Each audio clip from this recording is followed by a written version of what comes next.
आपको पता होना चाहिए कोई भी विचार आपका, कोई विचार आता है आपका, ऊर्जा उसका अनुगमन जरूर करेगी।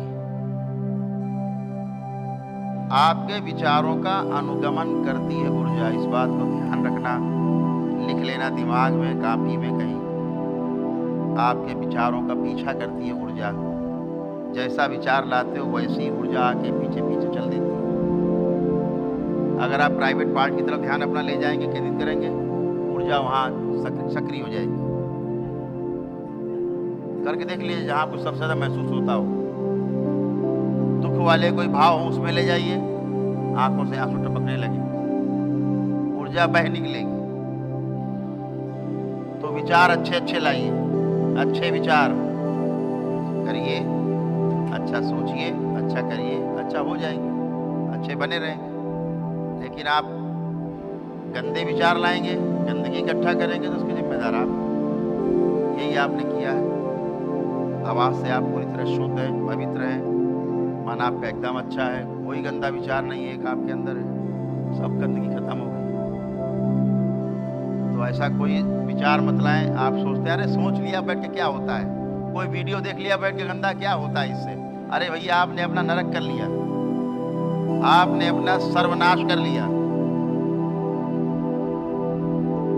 जैसे जैसे विचार आपके अंदर आ रहे हैं वैसे वैसे ऊर्जा गमन कर रही पीछे पीछे, और आप गंदगी के सागर में, गंदे नाले में गोते लगा रहे हैं। आपको पता भी नहीं होता कितने गोते लगाए। और आपको एक बात बताऊं, जितनी गंदगी आपके अंदर रहती है उसी प्रकार की गंदी ऊर्जा आपके अंदर आके धीरे धीरे स्टोर होती जाती है। फिर आप कहते हो खबीस है, तो फला है, ढिमाका है।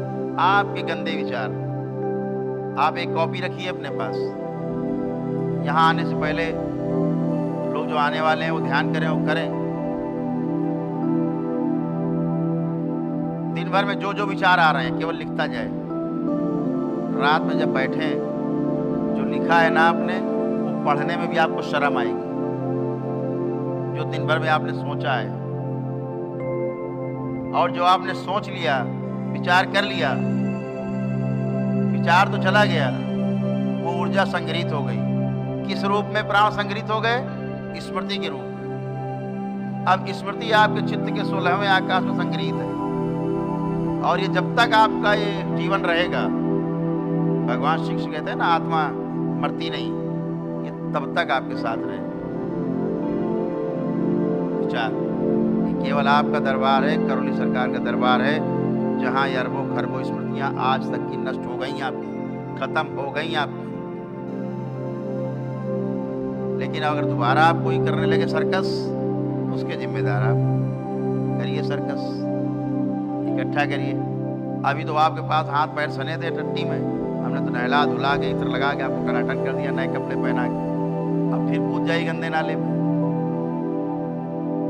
कूदिए, आपकी जिम्मेदारी, कूदो। इसलिए अच्छा सोचना है, अच्छा ही विचार करना है। इसीलिए योग में भी, योग साधना में भी, तंत्र साधना में भी, क्योंकि वैसी ही शक्ति इकट्ठे होने वाली है, ये ध्यान रखिएगा। जिस भाव से भर के आप साधना करने जा रहे हैं, उसी प्रकार की ऊर्जा आपके आसपास इकट्ठी होने वाली है, ध्यान रखिएगा।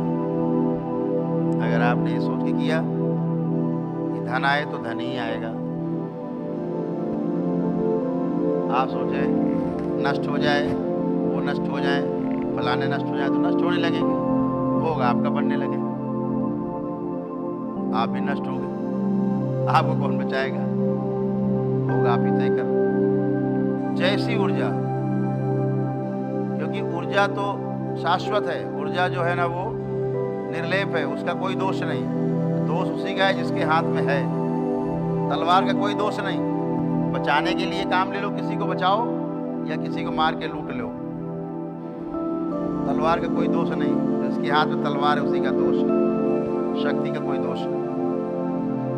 जो शक्तिशाली है उसी का दोष है। तो इसको ध्यान रखना है, नकारात्मक विचारों से अब बचना है, क्योंकि अब आपके अंदर कोई नकारात्मक विचार नहीं है।